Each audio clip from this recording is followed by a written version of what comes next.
ប្រពន្ធប្រៀបដូចពេទ្យដូចព្រះនេត្រនឹង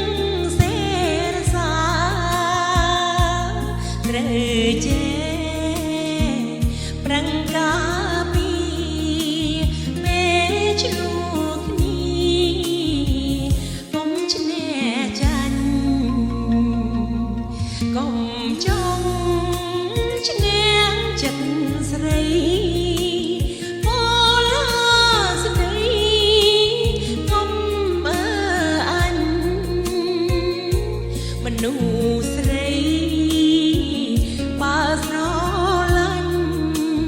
តែក្នុងខ្នាញ់ប្រច័ណ្ឌសពកូនអើយស្ងួនជាប្តីមានខន្តីគឺជា